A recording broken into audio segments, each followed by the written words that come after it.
वो सोच में सारा जीवन निकाल देते हैं। और मैं खुद इस बात की, मुझे बहुत इस चीज का अनुभव है कि लोग बोलते हैं ये सब काम करने में क्या मिलेगा, कुछ पैसा वैसा मिले तो बढ़िया बात है, नहीं तो कुछ राजनीति पद मिले, नहीं तो कुछ ऐसा मिले तो बात है, इसमें इससे क्या फायदा। तो ये मानसिकता है। पर आप सब लोगों को, इतने सारे 44 लोग यहाँ पे जुड़े हुए हैं, आप सबको देख के मेरा मन बहुत प्रसन्न है। और मैं भी आप लोगों में से एक ही हूँ। तो आज हमें हमारे भाई, आदरणीय भाई वेद मित्रा जी ने कहा, हाँ,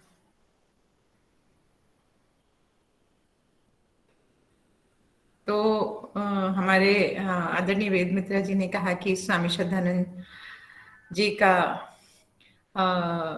स्वामी श्रद्धानंद जी का जो बलिदान दिवस है 23 तारीख को, उसको हम बड़े रूप में मना रहे हैं। तो एक बात मैं बोलना चाहूंगी कि जो थोड़े बाद विचार मेरे मन में आ रहे हैं कि स्वामी श्रद्धानंद की जो मूर्ति की हम स्थापना करना चाह रहे हैं गंज में, उससे बड़ा शुभ और सुनाई नहीं दे रहा आपको? सुनाई दे रहा है? सुनाई दे रही माता जी, सुनाई दे रही, सुनाई दे रहा माता जी, अच्छा स्पष्टता से। कोई बोल रहे थे। हाँ, तो नमस्ते पद्मा जी। तो मैं, नमस्ते नमस्ते। तो मैं ये बोलना चाह रही थी कि हाँ, तो वो तो बहुत ही शुभ काम है, क्योंकि हमारे जो गुरु हैं, हमारे जो संत हैं, जो हमारे आदर्श हैं, उनके लिए उनके जीवन के बारे में हम लोगों को बता सके, उनकी लाइफ के बारे में हम लोगों को बता सके। तो आजकल जैसे लोग शाहरुख खान से या इस तरह के लोगों से प्रेरणा लेते हैं, उसकी बजाय इससे प्रेरणा लें। और उस दिन हम चाहेंगे कि यज्ञ के माध्यम से, आप लोग तो वैसे काफी काम कर रहे हैं इसके ऊपर, पर मैं बाद में, मेरा मन में एक विचार आ रहा था कि उस कार्यक्रम को और स्वामी श्रद्धानंद के जो कार्य हैं उनको, और आप बेसिकली देखा जाए तो आर्य समाज के जो भी कार्य थे, अभी नहीं है। अभी खाली हम, जैसे सांप चला जाता है ना, पीछे लकीर पे डंडे मारते रहते हैं, वो काम हो रहा है अभी। आर्य समाज की बागडोर आनी चाहिए युवाओं के हाथ में। मैंने पहले भी एक बार निजामाबाद में आर्य समाज में ये बात बोली थी कि ईश्वर भगवान की कृपा ऐसी है कि मेरे पास परम पूज्य स्वामी जी महाराज के लिए जो काम करती हूँ उससे ही मेरा समय नहीं बचता। पर अगर मेरा समय बचे तो मेरे में ऐसा मुझे लगता है कि हम कुछ इस तरह से काम करें कि युवाओं में उत्साह आए। और जिस काम से जब तक युवा नहीं जुड़ता उसमें कभी भी सफलता नहीं मिलती, क्योंकि युवा में उत्साह है, युवा में जोश है, युवा में शक्ति है, न्यू आइडियाज हैं। जब तक युवा नहीं जुड़ेगा आर्य समाज से, आर्य समाज का ज्यादा बड़ा उत्थान नहीं हो सकता। युवा शक्ति को आगे करना है। हम जितने भी बड़े बड़े लोग हैं, हम सबको अपना अनुभव तो रखना है। जैसे वेद मित्रा जी हैं, युवा हैं, इसी तरह से हमें सभी युवा शक्ति को आगे रखना है। ज्यादातर लोगों का क्या रहता है, इनसिक्योरिटी की भावना रहती है। उसमें क्या रहता है कि अगर अरे मुझे पूछना छोड़ देंगे, ये नए लोग सामने आ गए तो नहीं, क्योंकि जब युवा आता है तो उसके न्यू आइडियाज आते हैं, उसके अंदर जिस काम को हम सोचते हैं अच्छा अभी हम करेंगे, ये काम होगा, उतनी देर में तो वो करके आ जाते हैं। तो युवाओं के बीच में हम जोश कैसे दिलाएं? युवाओं के बीच में जब हम जोश दिलाएंगे तो ये बताएंगे कि राष्ट्र को सही रास्ते पे ले जाने का रास्ता काम केवल वेद कर सकते हैं, केवल आर्य समाज कर सकता है। आर्य समाज ने किया, महर्षि दयानंद ने जो काम किया, स्वामी श्रद्धानंद ने जो काम किया, और उनके समकालीन बहुत सारे लोगों ने जो काम किया। उस समय वेद को, महिलाओं को पढ़ाना, चाहे यज्ञ कराना, भी महिलाओं की शिक्षा की बात कर ले, सारे रूढ़ी रिवाजों को तोड़ करके राष्ट्र को, समाज को आगे रखना, राष्ट्र भक्ति की भावना जगाना, सच्ची जो राष्ट्र भक्ति है वो, और ईश्वर क्या है उसके बारे में बताना। आज भी इतना लोगों में अंधकार छाया हुआ है कि लोग मूर्ति पूजा करो, उसका तो विरोध नहीं है, पर वो सच्चे ईश्वर को पहचान नहीं पाते। तो हम 2-3 बातें और मैं इसमें बोलना चाहूंगी। एक बात आपको थोड़ी सी इंफॉर्मेशन के लिए देती हूँ। हम महिला पतंजलि योग समिति तेलंगाना, हम लोगों को, कितने लोगों को हमने यज्ञ करना सिखा दिया। हमारे हर कार्यक्रम यज्ञ से होते हैं, और हर कार्यक्रम में 3 दिन का प्रोग्राम यज्ञ का रखते हैं, जिसमें हम सबको यज्ञ सिखाते हैं, और जिसके पास यज्ञ की सामग्री नहीं होती उसको कोरियर से भी भेजते हैं। तो घर में अगर महिलाएं यज्ञ करने लग जाएंगी तो यज्ञ का पूरा वातावरण और उसको औषधि यज्ञ कैसे करना है उसके बारे में जानकारी देते हैं। आज भी शाम को वही क्लास थी कि हम अपने जितना शक्ति है, क्योंकि यज्ञ ही अंतिम परिणति है, इसके अलावा और कोई रास्ता है नहीं। चाहे स्वास्थ्य हो, चाहे मेंटल हेल्थ हो, चाहे फिजिकल हेल्थ हो। और ये हमें कहाँ से मिला? वेदों से मिला। और उसको हमें देने वाले कौन थे? आप सबको मालूम है कि इस सबको देने वाले कौन थे। तो आज जो हम बात कर रहे हैं, मेरे 2-3 उसमें एक बात ये कहना चाहती हूँ कि हम लोग क्या करें जिससे कि वो कार्यक्रम हमारा बहुत सफल बने। हम सब लोग पहुंचेंगे, हम कितने पहुंचेंगे? 100 लोग पहुंचेंगे, 50 लोग पहुंचेंगे। एक मैंने देखा है कि हमारी बहन है सुशीला आर्य, आप लोग बहुत सारे लोग जानते भी होंगे, हमारे यहाँ हैदराबाद में रहती है। वो इतना अच्छा काम करी है, हर शनिवार को यज्ञ करती है, और वो बस्ती में जहां भी रहती है आसपास के सभी बच्चों को बुलाती है। शुरू में नहीं भी आते थे, पर उनका क्या रहता है कि यज्ञ के बाद अच्छा प्रसाद बांटते। तो लोग जो है, वो बच्चे जो है उनको ये, और उनको इन्वॉल्व करना कि चलो तुम भजन सुनाओ या तुम उनसे कुछ करवाना, उनकी इन्वॉल्वमेंट, और बाद में उनको एक अच्छा सा प्रसाद देना। वो एक छोटे छोटे बच्चों को एक लेके आ जाता है कि साथ में कि चलो, आपको मालूम है जहां भी कुछ भोजन की और ऐसी व्यवस्था होती है वहां पर लोग ज्यादा पहुंचते हैं। तो ये इस काम को करें, अगर हम कर सकते हैं तो, जहां पे लोग नहीं पहुंच पाते। जैसे अभी मैं सोच रही थी अगर हम 15 दिन पहले से कुछ ग्रुप बना करके निजामाबाद के कुछ ऐसी जगहों पे, हम आर्य समाज में तो करते हैं, पर आर्य समाज में कितने लोग आ पाते हैं? बहुत कम लोग आ पाते हैं। हमें उन तक पहुंचना है। स्वामी जी महाराज अगर हरिद्वार में ही योग करते रहते तो अभी दीदी एक बार सॉरी, मैं क्षमा चाह रही हूँ।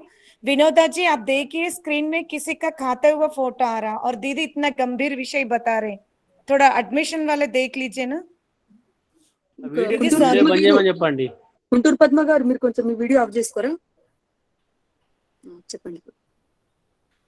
तो जैसा कि हम लोग, जैसा कि उससे करीब जहां पे हम देखिए, स्वामी जी महाराज अगर पहुंचते कि सोचते कि मैं हरिद्वार में ही रहता और वहीं पे रह के योग सिखाता, तो योग की इतनी बड़ी क्रांति नहीं होती। योग की क्रांति कैसे हुई? जब वो घर घर गली गली में पहुंचे।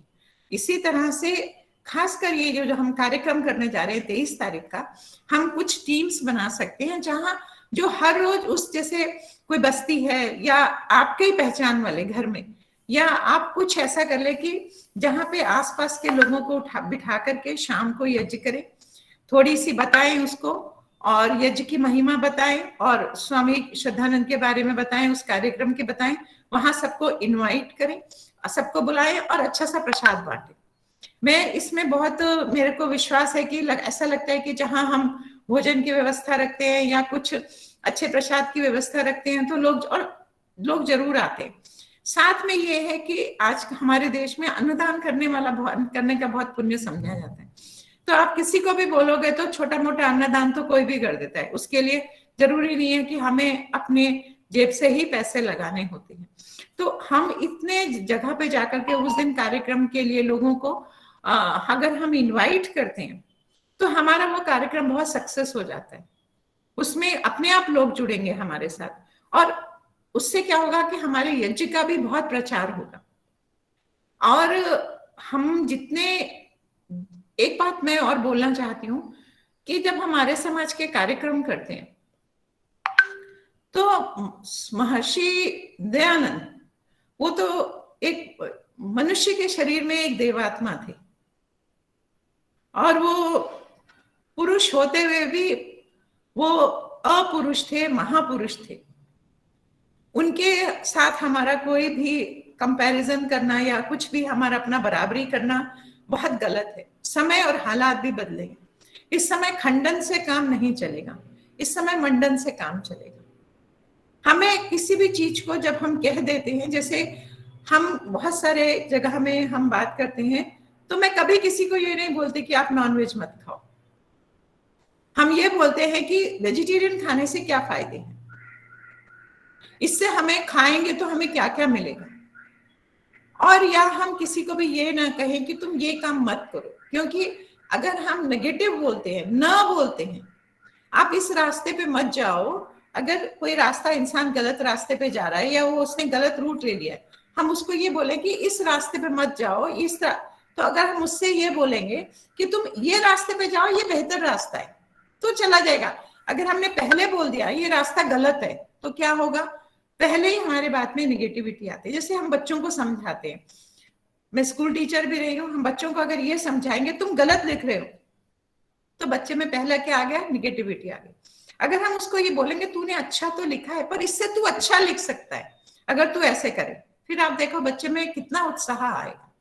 इसी तरह से भी जब भी हम कहीं आम पब्लिक में जाते हैं, आज तो हमारे समाज के सब लोग हैं ऋषि को मानने वाले हैं, पर जब हम लोगों के बीच में जाएंगे तो हम किसी भी चीज में ना नहीं बोले, नकारात्मक नहीं हो। आप मूर्ति पूजा करते, बहुत अच्छी बात है, ये आपकी आस्था का विषय है, पर आप यज्ञ करके देखो, आपके पूरे वातावरण में सुगंधी फैल जाए। ऐसे ऐसे ब्राह्मण्स लोग जिन्होंने कभी यज्ञ का नाम नहीं देखा, अभी हमारी ज्योतिश्री जुड़ी हैं, उनको मालूम है, नीलम जी पक्की ब्राह्मण है जिसने आज तक कभी यज्ञ नहीं किया, और वो घर में हर त्योहार पे यज्ञ करती हैं। क्यों? उनको मैंने ये कभी नहीं कहा कि आप मूर्ति पूजा नहीं करो, उनको यज्ञ के फायदे बता दिए। अब उनके घर में समिधा भी है, और हमारी बहन ज्योतिषी से उन्होंने मंत्र भी सीखे।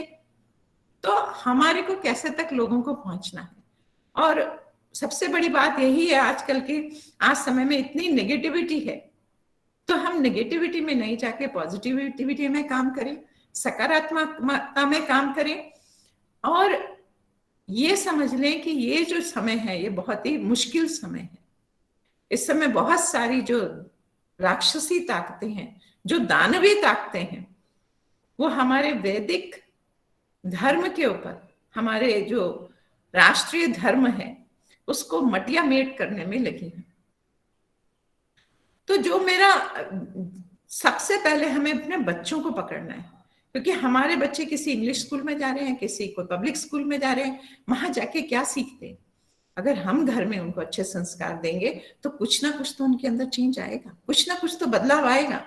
तो बच्चों को हमें संभालना है। स्कूलों में इसके साथ अगर हम स्कूलों में जाके उनसे कुछ श्लोक आदि का कॉम्पिटिशन्स कराएं, तो हम उसमें भी एक अच्छा एक बच्चों तक हम पहुंच सकेंगे कि हाँ भाई हाँ, इस तरह से थोड़ा उनको इंटरेस्ट आएगा इस सब में। अभी जैसे मुझे लगता है आप लोगों में से भी बहुत लोग काम कर रहे होंगे, जैसे ज्योतिषी जी अभी सिखा रही हैं छोटे बच्चों को वेद मंत्रों का पाठ कराना। तो वो एक बहुत इस तरह से अगर हम काम करेंगे तो मुझे लगता है कि हम राष्ट्र में कुछ बदलाव कर पाएंगे। आर्य समाज बहुत बड़ी संस्था है, हम उसे खाली एक यज्ञ और एक शादी विवाह संस्कार और एक मुंडन संस्कार इस तक ना रखें, ये आर्य समाज का अपमान है। आर्य समाज ने राष्ट्र बदला है, आर्य समाज ने इस देश को स्वतंत्रता दिलाई है। जितने भी आप चाहे देख ली, जितने भी बड़े राष्ट्र के पुरुष रहे, सभी आर्य समाजी थे। चाहे महर्षि दयानंद ने लोगों के अंदर ऐसा मंत्र फूका जिन्होंने राष्ट्र और समाज की इतनी सेवा करी। कोई भी होने दो, जहां बड़े बड़े चाहे कांग्रेस के ही नेता थे, उन्होंने भी, सबने आर्य समाज में महर्षि दयानंद के शिष्य रह करके भी इतनी राष्ट्र समाज की सेवा करी। एक सच्चा जो आर्य समाजी है वही राष्ट्र की बहुत जबरदस्त सेवा कर सकता है, जो एक राष्ट्र और अपना जीवन ईश्वर को समर्पित करता है।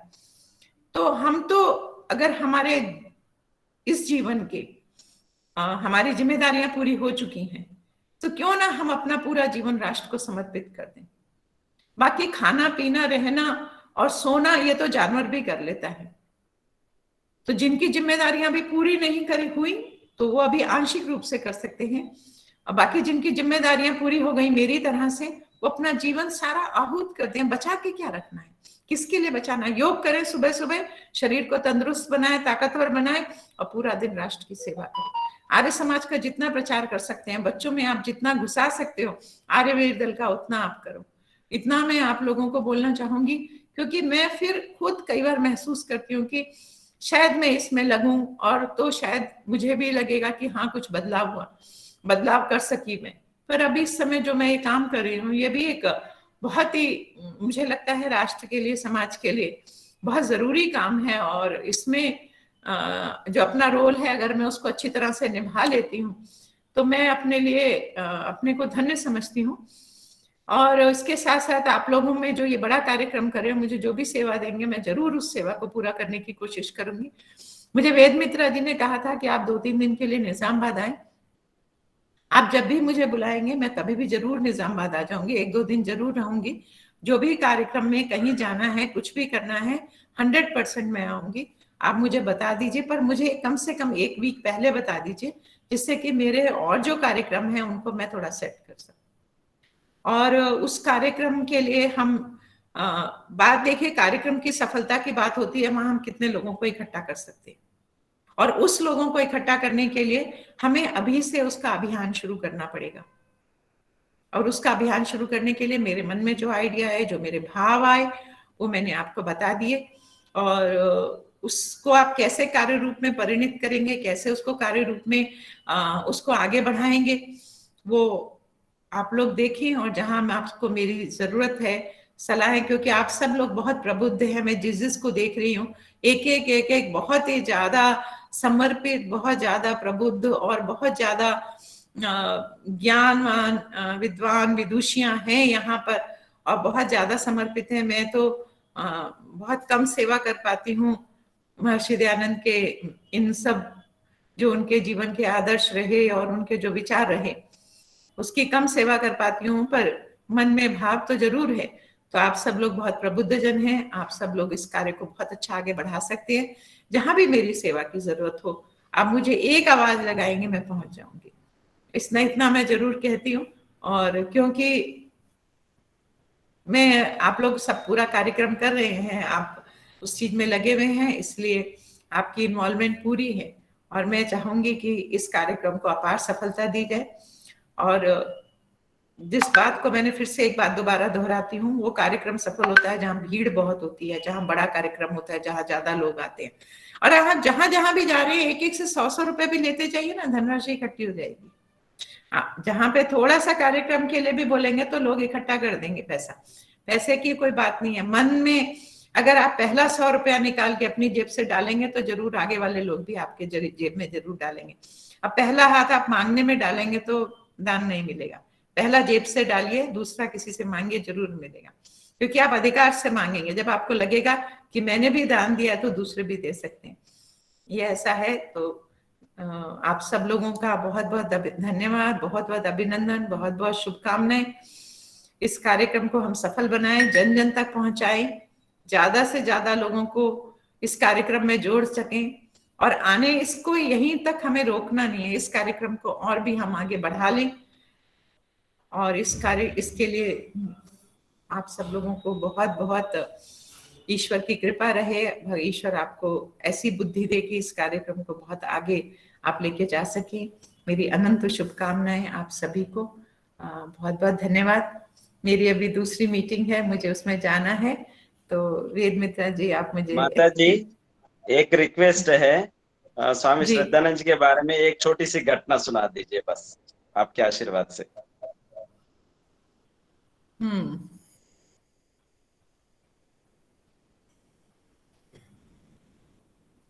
कौन सी सुना?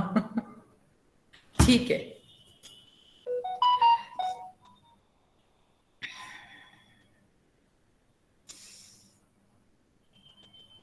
मैं सोच रही हूँ कुछ ऐसी घटना सुनाऊं जो मेरी माँ मुझे सुनाती थी।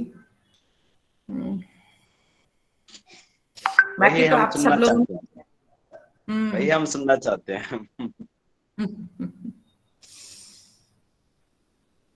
हाँ, मेरी माँ ने मुझे बताया, और शायद मैं किताब, मेरी माँ ने अपनी जीवनी में लिखा है कि जब स्वामी श्रद्धानंद ने गुरुकुल बनाया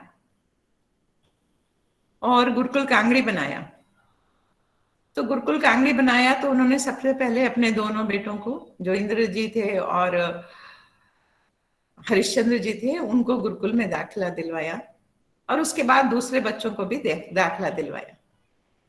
तो उसके उस समय फिर और भी दूसरे विद्यार्थी भी आने लगे और आकर के मतलब वहां पे जैसे एडमिशन दाखले हो रहे थे, तो लोगों में वहां पर ये बात हुई आपस में कि उनको बताया गया कि सब लोग जो पेरेंट्स आते हैं या जो बच्चों को दाखला कराने आते हैं, लोग कहते हैं कि ये गुरुकुल में पढ़ करके बनोगे क्या, इसमें तुम्हें नौकरी नहीं मिलेगी, इसमें तुम व्यवसाय नहीं कर पाओगे, खाली ये वेद पढ़ने से क्या होगा, इस तरह की बातें हुई।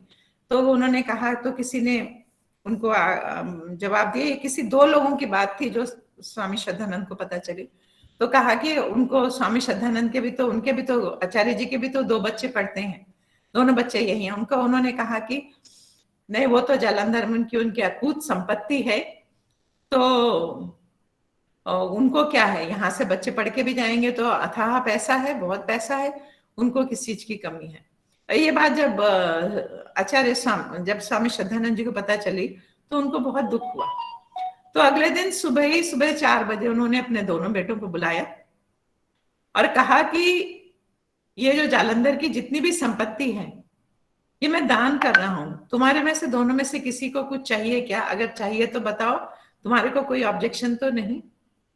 तो दोनों तो पुत्र एकदम आज्ञाकारी पिता पुत्र थे।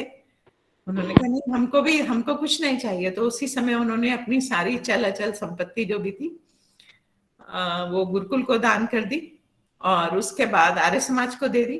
और उसके बाद वो बिल्कुल ही पूरी तरह से सन्यासी तो थे ही, और सन्यासी तो पूरे ही हो गए थे। तो उन्होंने जो उनका ये मेरी माँ ये समाज इसलिए सुनाती थी कि हम जो दूसरों से उम्मीद करते हैं उसको हमें पहले स्वयं करना। अगर हम स्वयं पे चरितार्थ करेंगे किसी चीज को, तभी हम ये उम्मीद कर सकते हैं और हमारी वाणी में इतना बल आ जाता है कि हम दूसरों से वो काम करवा लेते हैं। अगर हम ही वो काम नहीं कर पाते, हम खाली ऊपर से एक बात को बोलते हैं, तो बात कभी सफल नहीं होती। तो बात जो दिल से निकलती है वो कैसे निकलती है, जब बात में सच्चाई हो। तो सच्चाई लाने के लिए पहले खुद उस धर्म में उतरना पड़ता है, तो ही हम दूसरों को उस धर्म में उतरने के लिए बोल सकते हैं। तो ये हमारी माँ सुनाती थी हमें, वो मैंने आज आपको सुनाई। बहुत अच्छा लगा माता जी, बहुत अच्छा लगा। सच में वह घटना जो है वो तो उनके जीवन में बहुत बड़ी घटना है। अपनी संपत्ति तो पूरा उन्होंने गुरुकुल को दान दे दिया। हाँ हाँ। और आपका अमूल्य समय हमने लिया, आपको बहुत बहुत धन्यवाद माता जी, आपने बहुत समय दिया है। और आप इस बीच में हम आर्य समाज वाले सभी लोग सोच करके आपको बुलाएंगे, और आप भारत स्वाभिमान की ओर से जो कार्य है तो आप बीच में आएंगे तो भी एक दिन के लिए जरूर यहाँ पर रुकने के लिए आइए माता जी। बिल्कुल, आप आर्य समाज की तरफ से भी बुलाएंगे तो भी आ जाऊंगी। अभी मेरी मीटिंग चालू हो गई है, तो मैं जो है उस कार्यक्रम में कुछ बना तो मैं आपको जरूर बताऊंगी। ठीक है? ठीक है माता जी, आपको बहुत बहुत धन्यवाद। सबको नमस्ते, सबको प्रणाम। और इस आध्यात्मिक सत्संग को चलाने वाले विनोदा जी हैं, और विनोदा जी आपको प्रणाम करेंगे। नमस्ते विनोदा जी। बहुत नमस्ते जी आपको। आपके मुंह से श्रद्धानंद जी के विषय के बारे में सुन के बहुत आंखों में आंसू आए हमको। तो हम कभी कभी थोड़ा बहुत दिए तो भी बहुत गर्व महसूस करते, लेकिन इस बार सुन के तो इतना हो गए, निम्न हो गए, बात में नहीं बता सकते। पूरा उनका जीवन दे दिए, उनका धन दे दिए, उनके बच्चों को भी दिए। वो बहुत बड़ा महान व्यक्ति है। आपके मुंह से सुन के बहुत अच्छा लगा हमको। बहुत बहुत धन्यवाद आपको हमारे ग्रुप में पधारने के लिए। बहुत बहुत धन्यवाद आप लोगों का भी, मुझे आप लोगों ने एक चांस दिया, मौका दिया। बहुत बहुत धन्यवाद। वेद मित्रा माता जी जी का नाम क्या माता जी? आपकी माता जी का नाम? मेरी माता जी का नाम पुष्प शोभा है। हाँ, मतलब स्वामी श्रद्धानंद जी के, वो इंद्र जी है ना, उनके जो पुत्र स्वामी श्रद्धानंद हाँ जी, जी, हाँ, हाँ। उनकी बेटी हैं। अच्छा अच्छा माता जी।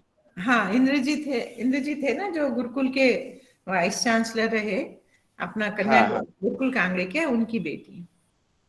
हाँ, आप उनकी बेटी हैं? हाँ, वो मेरी माँ है। अच्छा, बहुत बहुत प्रणाम माता जी, आपका आशीर्वाद। जी, ओम नमस्ते। విజయ్ జీ ఇంతవరకు మనం విన్నాము మరి స్వామి శ్రద్ధానంద సరస్వతి గారి గురించి. వచ్చారా విజయ్ జీ? ఓం మాట్లాడండి, తర్వాత జ్యోతిశ్రీ గారు అక్కయ్య కూడా మాట్లాడారు. నమస్తే మాతాజీ. మాతాజీ గారు వెళ్ళారు, మనం నమస్తే. అది ఆలస్యమైంది చెప్పడం. వారికి మీటింగ్ ఉంటే 8:30కి మీటింగ్ ఉండడం వల్ల సమయం తక్కువ ఇచ్చారు. స్వామి శ్రద్ధానందు గురించి చెప్పాలంటే నిజంగా చాలా అద్భుతమైనటువంటి వ్యక్తిత్వం కలిగిన వారి గొప్ప మహర్షి. ఎందుకంటే స్వామి శ్రద్ధానందుడు కనుక 5 లక్షల మందిని మరి గర్భాపసి చేసి ఉండక, ఇంకా అట్లాంటి ప్రక్రియలు చేసి ఉండకపోతే కనుక ఈరోజు పాకిస్తాన్ ఢిల్లీ వరకు వచ్చి ఉండేది అని నేను చరిత్రలో చదివినాను. అంటే పాకిస్తాన్ అంతదాకా పెరిగిపోయి ఉండేది. అంతదాకా ప్రాబల్యం రానివ్వకుండా కాపాడగలిగాడంటే స్వామి శ్రద్ధానందుడే. నిజంగా ఆ శుద్ధీకరణ ప్రక్రియ చేయడం అనేది మామూలు విషయం కాదు. అంత వ్యతిరేక పరిస్థితులలో కూడా చాలా ప్రాణానికి మించి మరి వారు పూర్తి ఆరోగ్యాన్ని మరి మర్చిపోయి పూర్తి శుద్ధీకరణ లోపలనే వారి జీవితాన్ని త్యాగం చేశారు. మరి అబ్దుల్ రషీద్ను మరి గాంధీజీ నా సోదరుడు అని చెప్పేసి చాలా భయంకరమైనటువంటి అది వివాదాస్పదమైనటువంటి పని చేయడం జరిగింది. ఇప్పటికీ కూడా గాంధీజీ అంటే ఎంతో గౌరవం ఉన్నా కానీ ఈ విషయంకి వచ్చేసరికి శ్రద్ధానందుని విషయంలో ఇంత వ్యతిరేకతను కొని తెచ్చుకున్నాడు అని చెప్పేసి గాంధీజీ విషయం లోపల గౌరవం పూర్తిగా పోయింది. మరి అటువంటి మహామనిషి మరి బడే భాయ్ చరణంకో అని చెప్పేసి శ్రద్ధానందుని మరి అని ఉత్తరం రాసేవాడు గాంధీజీ. మరి గాంధీజీ కూడా మరి అందరూ ఒక పూట భోజనము ఆపేసి మరి చందా ఇచ్చి పంపడం జరిగింది శ్రద్ధానందుడు. అంత గౌరవం ఉన్నటువంటి మరి గాంధీజీ ఒక్క విషయంలో భయంకరమైనటువంటి తప్పిదం చేయడం జరిగింది. కాబట్టి శ్రద్ధానందుని గురించి ఎంత చెప్పుకున్నా తక్కువనే. ఈరోజు వారి యొక్క మరి బాధ్యతలను మనమందరం మన పైన తీసుకొని ముందుకు వెళ్ళాల్సినటువంటి అవసరం చాలా ఉంది. వారి ప్రాణము, పిల్లలు అంత జీవితాన్ని త్యాగం చేశారు. మనం కనీసము రోజుకొక గంట 2 గంటలు, వారంకొక 2 గంటలు ఈ రకంగానైనా కనీసము మనము సమయాన్ని ఈ వైదిక ధర్మ ప్రచారం కోసము వారి స్ఫూర్తితోటి తీసుకోవాలని చెప్పేసి నేను అందరినీ కోరుతున్నాను ఈ సందర్భంగా. శుభం, ధన్యవాదాలు. చక్కటి ఆలోచనలు పంచుకోవడం జరిగింది, అభిప్రాయాలు. జ్యోతిశ్రీ గారు అక్కయ్య.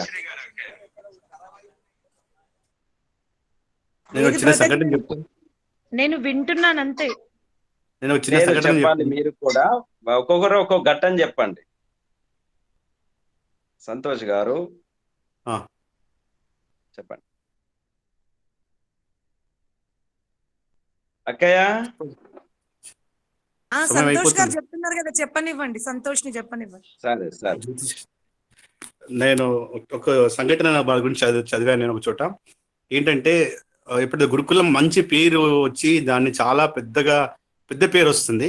వచ్చిన తర్వాత ఒకరోజు శ్రద్ధానంద్ అంటారు నేను సన్యాసం తీసుకుంటా అంటారు.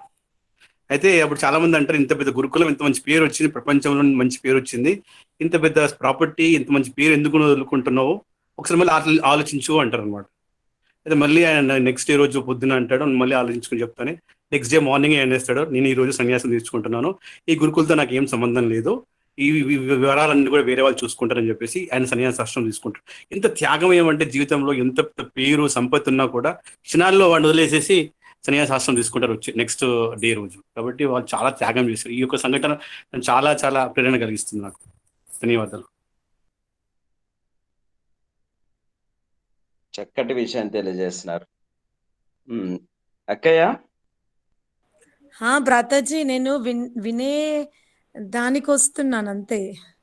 సరే, ఒక ఘట్టం చెప్పండి ఈరోజు. ఘట్టము అంటే దయానంద మహర్షి ఆర్య సమాజానికి ఎంత సేవ చేశారో, స్వాతంత్ర ఉద్యమానికి దయానందుల వారు ఎంత ప్రయత్నం చేశారో అంతటి ప్రయత్నమే స్వామి శ్రద్ధానందుల వారు చేశారు. స్వామి దయానందుల వారు ఆజీవన బ్రహ్మచారి. కానీ స్వామి శ్రద్ధానందుల వారు గృహస్థులు. మరి తన కన్య ఈసా ఈసా బోల్ క్యా లగేగా తేరా మోల్ అని ఆ విధంగా పాడుతూ ఉంది ఆమె పాఠశాల నుండి వచ్చిన తర్వాత. ఆ పాటలు అంటే ఆ మాటలు విన్న తర్వాత స్వామి శ్రద్ధానందుని యొక్క హృదయం ద్రవించిపోయింది. ఏమిటి ఈసా ఈసా అను, ఏమవుతుంది, నీకేమన్నా నష్టం అవుతుందా అనే ఈ పదము విన్నప్పుడు స్వామి శ్రద్ధానందులో ఎంతటి దీర్ఘకాలిక ఆలోచన వచ్చింది అంటే, అతను ఒక గురుకులమునే స్థాపించే సంకల్పం తీసుకున్నాడు. అతని జీవితాన్ని గనక మనం పరిశీలిస్తే కేవలం త్యాగం కనిపిస్తుంది. నిజంగా మనం ఏదైతే 1857లో స్వాతంత్ర ఉద్యమం ప్రారంభమైందో అప్పటి నుండి 1947 వరకు ఏదైతే స్వాతంత్ర శంఖము మన దేశంలో ఊదడం జరుగుతుందో వాళ్ళందరి వెనుక త్యాగం ఉంది. ఆ త్యాగం వల్లనే వాళ్ళు అంత గొప్ప స్వాతంత్రాన్ని తేగలిగారు. దయానందుడు స్వామి శ్రద్ధానందుల వారు వైదిక ధర్మాన్ని సమాజానికి అందించగలిగారు. అయితే ఆ మహాపురుషుల యొక్క భావాలను మనం నెమరవేసుకోగలిగినప్పుడే, ఆత్మలో స్వీకరించగలిగినప్పుడే ఆ ధర్మం రక్షింపబడుతుంది. చాలా మంది ప్రశ్నిస్తారు, వైదిక ధర్మం సత్యమైనది, సనాతనమైనది, అది ఎందుకు లుప్తమవుతుంది అంటే కారణం, మనిషి వాక్ బ్రహ్మ. మనిషి యొక్క వాక్కు ఏ విధమైనటువంటి వ్యాపకత్వాన్ని తీసుకొస్తుంది అంటే, నేడు మనం ఇతర మతస్థుల ఉపదేశాలు లేక వాళ్ళ జీవన విధానం చూస్తే మనకు అర్థమవుతుంది. కానీ స్వాతంత్రం తీసుకొచ్చింది, ఒక విద్యా ప్రణాళికలో మార్పు తీసుకొచ్చింది. ముఖ్యంగా అబ్రాహ్మణులకు, శూద్రులకు అందరికీ వేదం చదివే అధికారం ఇచ్చింది. ఈ కృషి ఇద్దరికే వెళ్తుంది, దయానందులకు, స్వామి శ్రద్ధానందుల వారికి. నేడు ఈరోజు మొత్తం భారతదేశంలోనే కాదు ప్రపంచంలో వేద మంత్రాలని నేడు ఉచ్చరిస్తున్నారు అంటే అది అప్రత్యక్షంగా ఆ వెనుక స్వామి శ్రద్ధానందుని యొక్క బలిదానమే. అది మనం గమనించాలి. లేకపోతే అబ్రాహ్మణులు, స్త్రీలు మందిర సమీపంలోకి ప్రవేశించినప్పుడే ఆ సమయంలోనే గమనించి మందిరములో ఆ వేద మంత్రాలను ఆపివేసి శ్లోకాలను పఠించే దుస్థితికి తెచ్చినటువంటి ఈ కార్యాన్ని, స్త్రీలు వేదాలు చదవాలి, శూద్రులు వేదాలు చదవాలి అని శంఖము ఊపి ఈనాడు గుళ్ళల్లో వేద మంత్రాలు వినిపిస్తున్నాయంటే మనం తప్పకుండా హర్షించాలి. అది ఆర్య సమాజం యొక్క కృషి, అందులో స్వామి శ్రద్ధానందదే.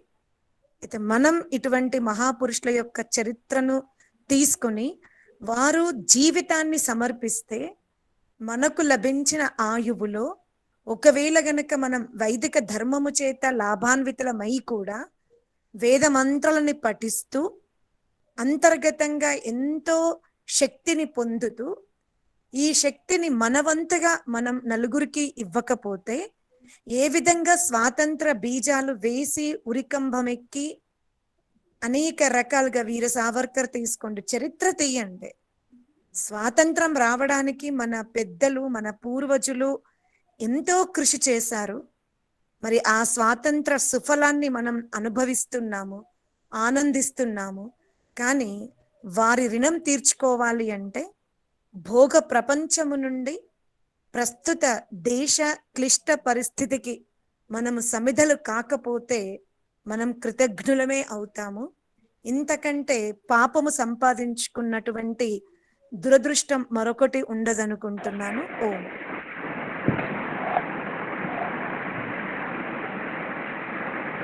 రాముగారు మ్యూట్లో పెట్టుకోండి. రాముగారు మ్యూట్ పెట్టుకోండి. ఇంకో చిన్న విషయం ఇక్కడ గుర్తు తీసుకోవాలి. మనకు దయానంద సరస్వతి చనిపోయిన తర్వాత ఆర్య సమాజం అప్పుడు ఇంత బాగా ప్రఖ్యాతగా లేదనమాట.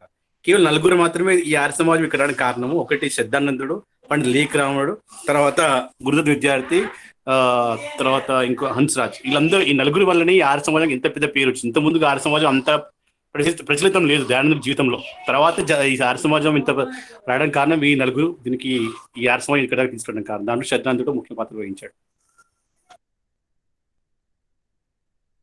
ఆర్య సమాజము ముఖ్యంగా చేసినటువంటి పని హిందూ సంఘటన, హిందువులను, బలహీనులైనటువంటి హిందువులను బలవంతులుగా, శక్తివంతులుగా, ఐక్యంగా, సంఘటనగా చేసినటువంటి ఆ ఉద్దేశంతోనే స్థాపించబడినటువంటి సంస్థ ఏమిటి?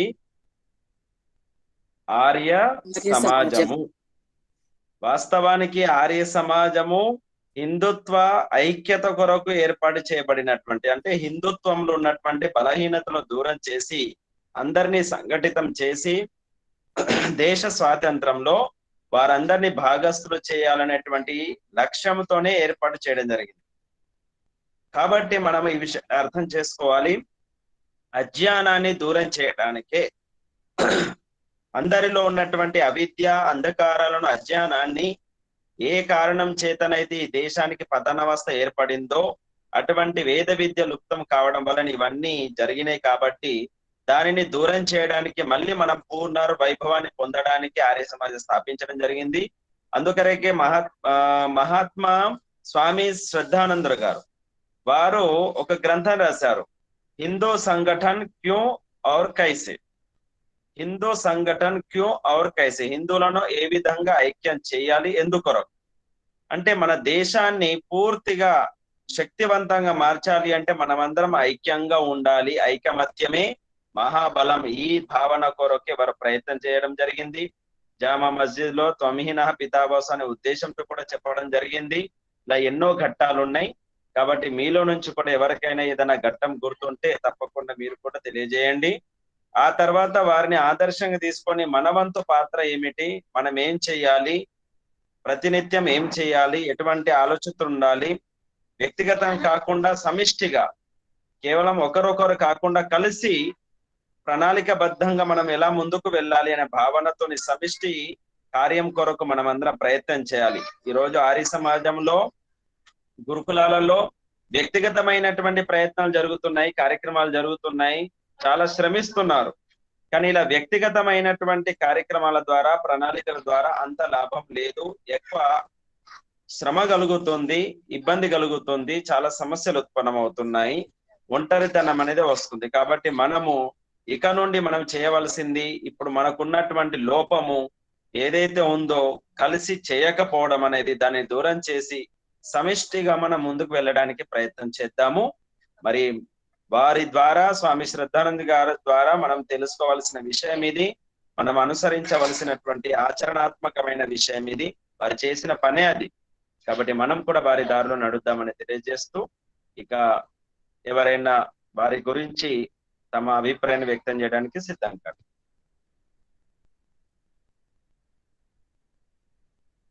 ఎవరైనా చెప్తారండి మీ అభిప్రాయాలు, శ్రద్ధానందం గురించి మీకు తెలిసిన విషయాలు?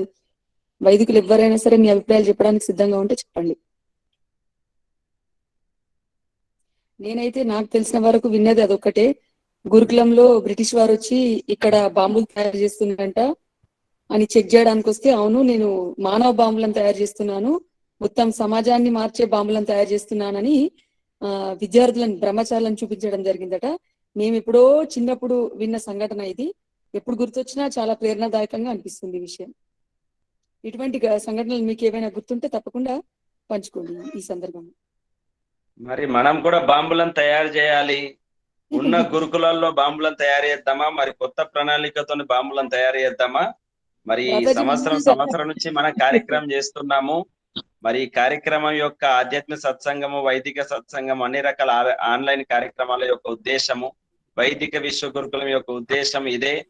కాబట్టి మరి బాంబులను తయారు చేయడానికి తయారు చేసే వ్యక్తులు ఎవరెవరు సిద్ధమవుతున్నారు, వ్యవస్థ ఏర్పాటు చేసే వాళ్ళు ఎవరెవరు సిద్ధమవుతున్నారు?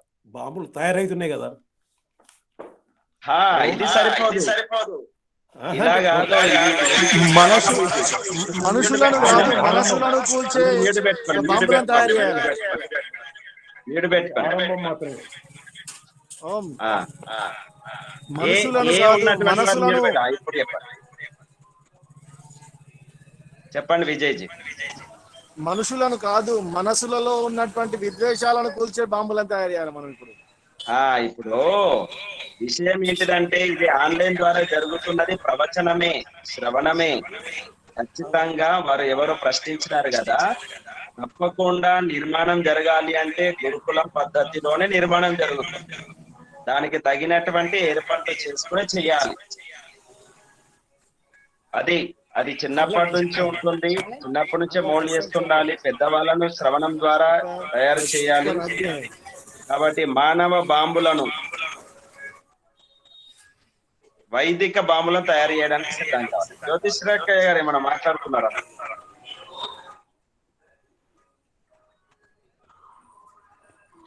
అక్కయ్య, లేదు, ఏదైనా త్యాగం చేస్తేనే మనం సమాజానికి, సనాతన ధర్మానికి న్యాయం చేయగలుగుతాం.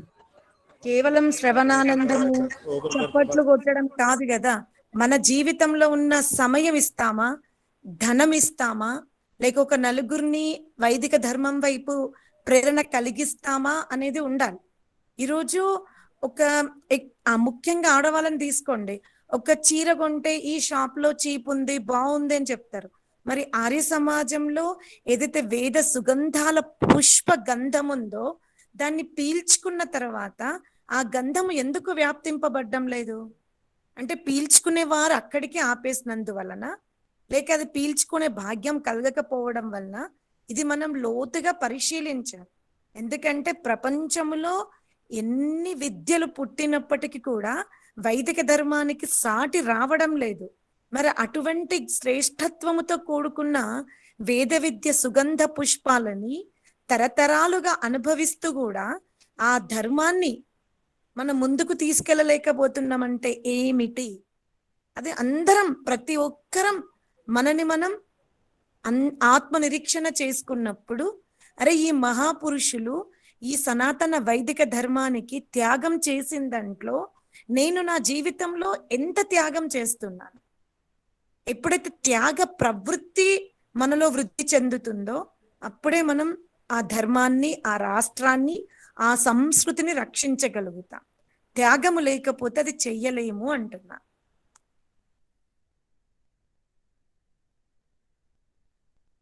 అంతే జ్యోతిష్ గారు చెప్పినట్టు ఎవరికి ఏదైతే అది తన్ మన్ ధన్. అందరికీ అన్ని సాధ్యం కాకపోవచ్చు, కానీ ఎవరికి ఏది సాధ్యమైతే ఆ రకంగా మనం తప్పకుండా ప్రయత్నం చేస్తే కనుక కనీసం 100లో 1% మన ఋషి రుణం తీర్చుకున్న వాళ్ళం అవుతాము. అందుకని అందరం తమ తమ చేయి వేయడానికి ఇప్పుడు వేదమిత్ర ఆచార్య చెప్తున్నారు గురుకులాలను రక్షింపబడాలి. ఇప్పుడు ఒక ఆచార్యుడు ఉన్నాడు, అక్కడ మానసిక పరిపక్వ బాంబులను తయారు చేయాలి అంటే ఆ ఆచార్యుని పని కేవలము విద్య, తపోశక్తి, శస్త్ర విద్య, శాస్త్ర విద్య నేర్పించడం. మరి ఆ వ్యవస్థ అంతా ఎవరు చెయ్యాలి? గృహస్థులే చెయ్యాలి. మరి గృహస్థులు తమ గృహాదుల యందు పుట్టినరోజులప్పుడు, వివాహ దివసం అప్పుడు, ఇంకా ఏదో ఉత్సవాలు మన నిరంతరము మన బంధువుల మధ్యలో, మన గృహ మధ్యలో జరుగుతూనే ఉంటది. ఆ రోజు మనం గురుకులాలను తలుచుకుంటున్నామా? ఆ గురుకుల బ్రహ్మచారులకి కానీ, గోశాలకి కానీ, అగ్నిహోత్రానికి కానీ, మన ఇంట్లో మనం అగ్నిహోత్రం చేసుకోవడం కాదు. అరే ఈరోజు తెలంగాణలో ఒక 5 గురుకులాలు ఉన్నవి, వాటికి నేను సంవత్సరంలో ఒక్కసారైనా తలుపు తట్టి అన్నం పంపిస్తున్నానా?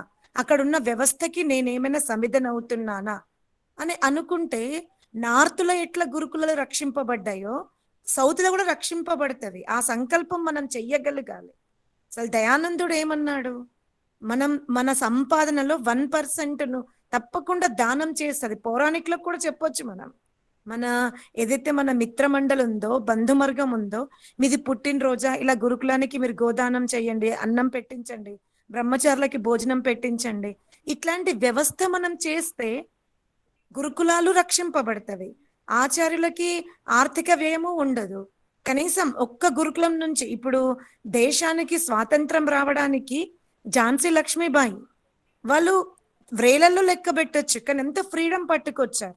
అట్లాగే స్వామి శ్రద్ధానందుడు ఎప్పుడైతే ఢిల్లీలో అది ఢిల్లీలో చాలా చాందినీ చౌక్ అంటే అది చాలా ప్రసిద్ధి చెందిన మార్కెట్ అది. అక్కడ ఆంగ్లేయులకి విరుద్ధంగా జులుస్ తీస్తున్నప్పుడు ఆ జులుస్ కి నాయకత్వం స్వామి శ్రద్ధానందుల వారు వహిస్తున్నారు. అన్నింటికంటే ఆశ్చర్యం ఏమిటి అంటే రాజు వెనుకుంటాడు, సైన్యం ముందుంటది, కానీ స్వామి శ్రద్ధానందుల వారు ఆ జులూస్ లో తను ముందున్నాడు. ఏ అంగ్రేజో ఇది తుమారే మే హిమ్మత్ హే తో పైలే స్వామి శ్రద్ధానంద్ కో గోలీ మార్కే దేకో అన్నాడు. అంటే ఎంత సింహం లాగా గర్జిస్తే ఆంగ్లేయులు వణికిపోయి ఉంటారు. మరి అటువంటి మానవ మానసిక ఆధ్యాత్మిక సుగంధ పుష్పాలు భావి తరానికి రావాలి అంటే తప్పకుండా మనందరి కర్తవ్యం గురుకులాలను సంరక్షించుకోవాల్సిందే. ఎప్పుడైతే గురుకులాలు సంరక్షింపబడవో అప్పుడు వైదిక ధర్మం పతనమవుతుంది. అది మనం అందరము చాలా గమనించాలి. వేగంగా ఈ సంకల్పము ప్రేరణ అందరూ తీసుకోవాలని కోరుతున్నాను.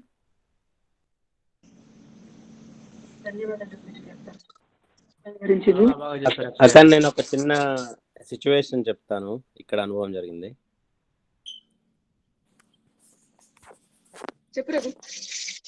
అదే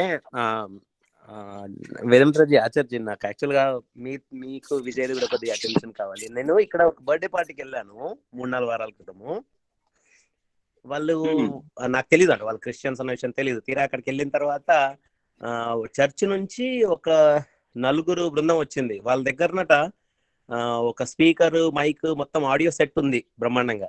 వాళ్ళే ఏమంటారు యాంకర్ లాగా ఉన్నారు. వచ్చిన వాళ్ళకి ఇన్వైట్ చేయడము, వాళ్ళ ఫ్యామిలీ గురించి ఇంట్రడ్యూస్ చేయడం, వెల్కమ్ అంటే మరి లోపలికి పిలవడం కాదు.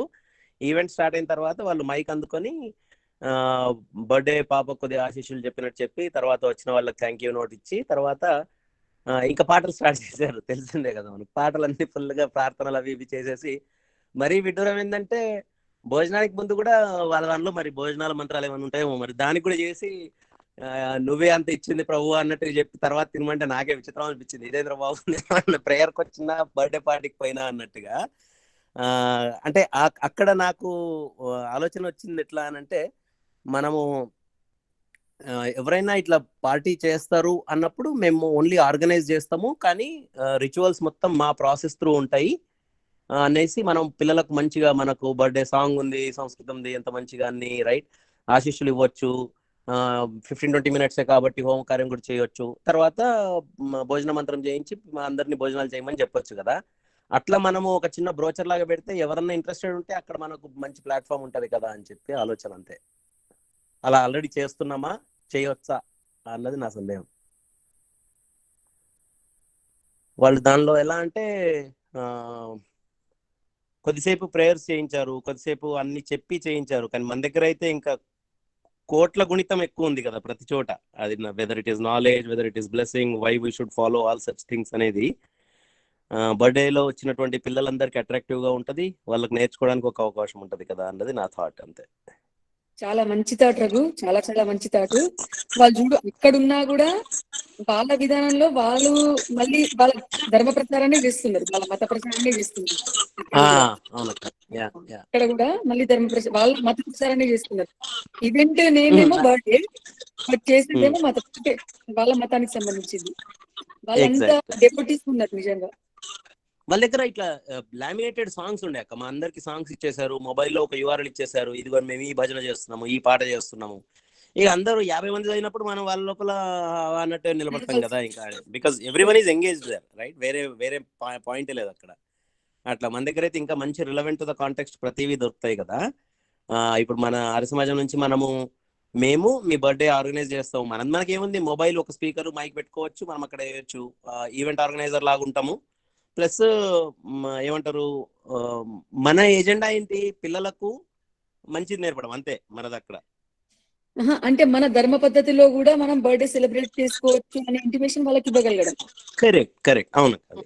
ప్లస్ దాని లోపల మనం అన్ని చెప్తాం కదా, మంచివి, అన్ని మంచి విషయాలు పిల్లలకు చెప్తాము. అయితే ఈ సందర్భంగా నేను ఒక పిల్లలకు షేర్ చేసుకుంటాను ఒకటి. మా బావగారు బర్త్డే అయినప్పుడు నేను అది అనాథ శరణాలయానికి వెళ్ళడం జరిగింది. That is run by Christians అన్నట్టు, క్రిస్టియన్స్ రన్ చేస్తారు అది. అయితే అక్కడ చివరి సందేశం పోప్ గారిది ఉంది. ఆ పోప్ గారు ఏమని చెప్పారంటే, ఈ అనాథ శరణాలయం మొత్తము అక్కడ ఎయిడ్స్ పేషెంట్స్ వస్తారు అన్నట్టు, అది ఓన్లీ ఫర్ ఎయిడ్స్ పేషెంట్స్. అయితే బావగారు అక్కడికి regular doctor, visiting doctor, weekly twice వెళ్తా ఉంటారు. అయితే అక్కడ వాళ్ళు చెప్తున్నట్టు ఇట్లా మీరు ఇట్లా హెల్ప్ చేయాలి, ప్రతి ఒక్కరు చేస్తేనే వారి సహకారంతో ఇది ఆశ్చర్యం ఉన్నది అని చెప్పి చివరిలో ఏం చెప్పారంటే పరోపాటే పలంటి వృక్షాహం, పరోపాటు కాదే అసలు ఆయన చెప్పడం కూడా వస్తలేదు. వాళ్ళకు చుట్టూ తిరిగి ఎక్కడికి అసలు ఒక మాట్లాడలేదు వాళ్ళంతా చెప్పి వచ్చిన భాషతోటి ఆ పదాన్ని మొత్తం శ్లోకాన్ని మొత్తం కూని చేసి చెప్పడం జరిగింది. నేను బయటకు వచ్చిన తర్వాత నమస్తే అండి అని చెప్పి పరోపాటాయ పలంటి వృక్షాహం మొత్తం చదివిన. మీరేంటి జాబ్ చేస్తారంటారు, లేదండి ఇట్లా మరి సంస్కృత శ్లోకాలు ఇవి బాగా వస్తాయి, అవి దీని అర్థం ఇది ఇది అని నేను కొంచెం తను తప్పు చెప్పారు. నేను దాన్ని మళ్ళీ ఎక్స్ప్లెయిన్ చేయడం జరిగింది. నేను చెప్పొచ్చేది ఏంటంటే వాళ్ళ దాంట్లో అసలు డీప్ గా చెప్పడానికి జ్ఞానం ఉండదు, ఆ సిద్ధాంతానికి వెళ్ళడానికి ఒక మార్గం అంటూ ఉండదు. ఉన్నదాన్ని పట్టుకొని పాకులాడుతుండూనే వాళ్ళు ఇంత దూసుకుపోతున్నారు. మనదైతే సత్య సిద్ధాంతము, వేద సిద్ధాంతము, సనాతన సిద్ధాంతము, మనకు చాలా మార్గాలు ఉన్నాయి. వెళ్ళాలనుకుంటే మనము చక్కగా వెళ్ళగలుగుతాము. మనకి ఎంత అంటే అంత తీసుకోవచ్చు సామాగ్రి. మనం ఒక విషయం గురించి చెప్పాలంటే మన దగ్గర చాలా ఉంది. మెయిన్ మనది కదా సనాతన సిద్ధాంతం, వేద సిద్ధాంతం కదా. మంచి థాట్ అది. ఒకటి సిద్ధానందుడి జీవితంలో ఒకటి కనిపిస్తుంది, ఆయన జీవితం చదువుతుంటే ఆయన చాలా చెడ్డ అలవాటు చాలా ఉన్నాయి ఆయన లోపల. తాగడము, తినడం, వ్యభిచారం ఇవన్నీ ఉన్నాయి. అయినప్పటికీ కూడా గొప్ప విద్వాంసుడు, గొప్ప శ్రద్ధానందుడు తయారయ్యాడు. అంటే మన జీవితంలో కూడా చాలా మంది భయపడుతుంటారు, ఇప్పుడు తాగడ అలవాట్లు ఉంది, తినే అలవాట్లు ఉన్నాయి. కానీ అట్లాంటి మనుషులు కూడా మనం మార్చవచ్చు. మన ఈ యొక్క సిద్ధాంత పరంగా వాళ్ళని కొంచెం కౌన్సిలింగ్ చేసి వాళ్ళని కొంచెం జాగ్రత్తగా హ్యాండిల్ చేయగలిగితే. చాలా మంది భయపడుతున్నారు వీళ్ళని ఆరసంలో రానివ్వద్దు, వాళ్ళతో మనం తిరగొద్దు అని చెప్పి. కానీ సిద్ధాంతం జీవితం చదువుతుంటే ఆయన అన్ని అవలక్షణాలు ఉన్నాయి, అయినప్పటికీ కూడా గొప్ప గొప్ప విద్వాంసం తయారయ్యారు. అట్లా మనం కూడా చాలా మందిని మార్చొచ్చు, మనుషుల్ని మంచిగా చేయొచ్చు. చాలా మంది వెలగొడుతుంటే తిడుతుంటాం, రానివ్వము. ఇది కూడా మనం కొంచెం తగ్గిస్తే బాగుంటది. నిజమే. అసలు ఎంత ఏమంటారు, ఎంత అధోగతికి అంటే ఎంత నీచ స్థాయికి వెళ్ళాలో అంత వెళ్ళినాక కూడా మళ్ళీ మనిషి ఇంత ఉన్నత జీవితాన్ని గడపగలుగుతాడు అనే దానికి ప్రత్యక్ష సాక్ష్యం మనకి శ్రద్ధానంద జీవితము. నిజంగా చాలా ప్రత్యక్ష సాక్ష్యం. ఇంత దురలవాట్లు ఎవరి దగ్గర వినలే కదా మనము, మళ్ళీ ఇంత మహోన్నతం కూడా ఎవరి దగ్గర వినలేదు. చాలా మంచి ఉదాహరణ వారి జీవితం మనకి. ఇంకా ఇంకా ఎవరైనా చెప్తారండి మీ అభిప్రాయాలు?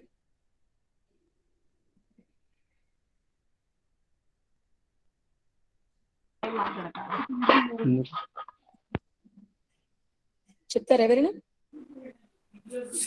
చివరి ఒకటి నేను వాళ్ళ జీవితం నుంచి చెప్పాల్సుకున్నాను. ఒకసారి ఏమవుతుందంటే, అసలు సిద్ధాంతుడు ఇట్లా ఎందుకు తయారయ్యాడంటే, ఒకసారి ఒక మేకని చంపి తీసుకెళ్తుంటే చూసి చాలా బాగా అనిపిస్తుంటది. రోజుగా ఒక కట్టోర మాంసం తింటాడు శ్రద్ధానందుడు.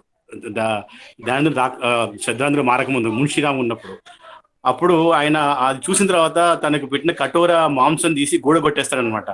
ఆ వడ్డిచ్చేవాడు వచ్చి బాధపడతాడు, ఏమైంది అంటే అప్పటి నుంచి స్వామి శ్రద్ధానందుడు మున్షిరాము మాంసం మానేస్తాడు. ఇంకో ఘటన ఏంటంటే, తన భార్య ఒకరోజు బాగా తాగేసి వచ్చి పడిపోయి ఉంటాడు, ఇంటికి వచ్చేసి వామిటింగ్ చేసుకొని ఉంటాడు. అది చూసి తన భార్య లేపి కూర్చోబెట్టి మొత్తం అతను క్లీన్ చేసి తినకుండా అట్లాగే కూర్చుంటది.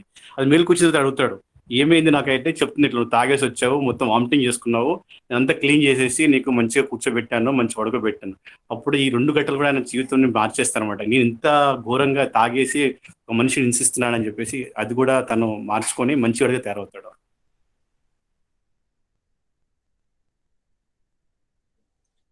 చాలా చక్కగా వారి స్మృతిలో అందరం వారి జీవిత ఘటనలను మంచిగా నెమరు వేసుకున్నాము. నిజంగా ఋషి రుణం తీర్చుకోవాలంటే మనం అందరం మనకు వీలైనంత తన్మన్ తప్పకుండా అందరం చేస్తామని నేను కోరుతున్నాను. నాకు ఒకసారి ఘటన జరిగింది ఏంటంటే, నువ్వు వెళ్ళు, ఎక్కడికైనా వెళ్ళు, కానీ నువ్వు ఎక్కడికి వెళ్తున్నావో అది చెప్పు. నువ్వు తోవలో వెళ్తుంటావు. శ్రద్ధానందుని గారికి వారి తండ్రి సూచించడం జరిగింది, నువ్వు ఎక్కడికైనా వెళ్ళు, కానీ నువ్వు ఎక్కడికి వెళ్తున్నావో అది మాత్రం తప్పకుండా చెప్పాలి, అబద్ధం ఒకటి చెప్పొద్దు అని చెప్పడం జరిగింది. అప్పుడు శ్రద్ధానందుడు కొంచెం చిన్నవాడే కాబట్టి జూదం ఆడడానికి వెళ్ళడానికి ఇంట్లోంచి బయటకు బయలుదేరాడు. వెంటనే బయట వాళ్ళు ఎక్కడికి వెళ్తున్నావు అంటే ఏం చెప్పాలి, జూదం ఆడడానికి వెళ్తున్నా అని చెప్తే అది కాదు కదా, సరేలే సరే అని మళ్ళీ వెనుదిరగడం జరిగింది. అట్లా చాలా సార్లు కొన్నిసార్లు చెప్పలేక అబద్ధం ఆడకూడదు కనుక వెనుదిరిగి తన అలవాట్లను కూడా మార్చుకున్నాడు అన్నట్టు నేను విన్నాను. ఇంకా చెప్తారండి ఎవరైనా మీరు మీ అభిప్రాయాలు? అందరికి సూచన, సత్యప్రకాశం పరీక్ష రాసిన వాళ్ళు ఎవరైనా మీ మార్క్స్ కావాలనుకుంటే కనుక సంతోష్ నంబర్ నేను గ్రూప్ లో పోస్ట్ చేయడం జరిగింది. ఈ రోజు రాత్రి వరకే తప్పకుండా పంపించండి, ఎందుకంటే అందరివి కలిసి ఒకటేసారి సంతోష్ పంపిస్తాడంట. తప్పకుండా ఈ రోజే పంపించండి. మీ నంబర్స్ నేను సూచించిన నంబర్ కి పంపించండి. ఇంకోటి ఏంటంటే స్వామి శ్రద్ధానంద గురించి తెలుగులో సంధ్యావంద శ్రీనివాస్ గారు దీన్ని ట్రాన్స్లేట్ చేశారు. మా సమాజం దీన్ని ప్రింట్ చేసింది. ఒక 1000 కాపీలు ప్రింట్ చేసింది తెలుగులో. నేను నెక్స్ట్ టైం నిజామాబాద్కి వచ్చినప్పుడు కొన్ని కాపీస్ నా దగ్గర అందరికి పంచడానికి ప్రయత్నిస్తాను. చాలా చాలా ధన్యవాదాలు సంతోష్ జీ. ఇంకోటి మా సమాజం పేరే శ్రద్ధానంద్ భవన్ అన్నమాట. స్వామి శ్రద్ధానంద ప్రేరణ వల్ల మా సమాజం నిర్మాణం జరిగింది. సంతోష్ గారి కోరిక నెరవేరింది. బాగానే స్టడీ చేసినట్టున్నారు స్వామి శ్రద్ధానంద్ గారి గురించి. ఇది చాలా నాకు ప్రేరణ కలిగించినటువంటి జీవిత చరిత్ర స్వామి శ్రద్ధానంద జీవిత చరిత్ర. అలాగే మీ కోరిక ఉండేది కదా, కనీసం వారానికి ఒక్కసారి 10 ఒకసారి ఒక దేశభక్తుడు క్రాంతికారి వ్యక్తి యొక్క చరిత్ర మన సత్సంగం ద్వారా ఉండాలి అని.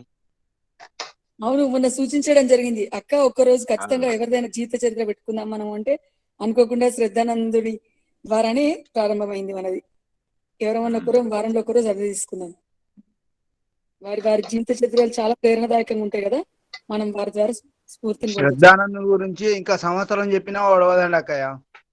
నిజమే, మరి చాలా గొప్ప మహానుభావుడు కదా. శ్రద్ధానందుడి గురించి చాలా విషయాలు తెలియజేసినందుకు అందరికి ధన్యవాదాలండి. ధన్యవాదాలు. చాలా విషయాలు వినగలిగాము ఈరోజు. శాంతి పడిద్దామా? వాట్సాప్ లో నేను పంపించినాను ఒకటి బయోగ్రఫీ వీడియో. అది సమయం ఉన్నప్పుడు చూడండి అందరూ కూడా. తప్పకుండా వాట్సాప్ లో స్వామి శ్రద్ధానంద గారి బయోగ్రఫీ ఉంటది వీడియో, అది చూడండి అందరు. సరే అండి, మంచిది, చూస్తామండి. శాంతి పాఠం ముగిద్దామా? చేయండి. ఓం జౌ శాంతిరంతరిక్షం శాంతి, పృథివీ శాంతిరాపః శాంతిరోషధయః శాంతి, వనస్పతయః శాంతిర్విశ్వే దేవా శాంతి, బ్రహ్మ శాంతి సర్వం శాంతి, శాంతిరేవ శాంతి సామా శాంతిరేది. ఓం శాంతి శాంతి శాంతి. ధన్యవాదాలు అందరికీ. నమస్తే భ్రాతాజీ, మీకు ప్రత్యేక ధన్యవాదాలు. ఎందుకంటే మన గ్రూప్ మొత్తానికి మంజులా దీదిని పరిచయం చేశారు. చాలా ధన్యవాదాలు మీకు. నమస్తే. అన్నే మన శివ సంకల్పం వస్తుంది. అందరికీ నమస్తే.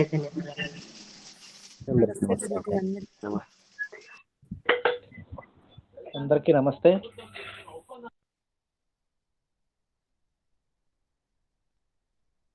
ఆచార్యజీ నెక్స్ట్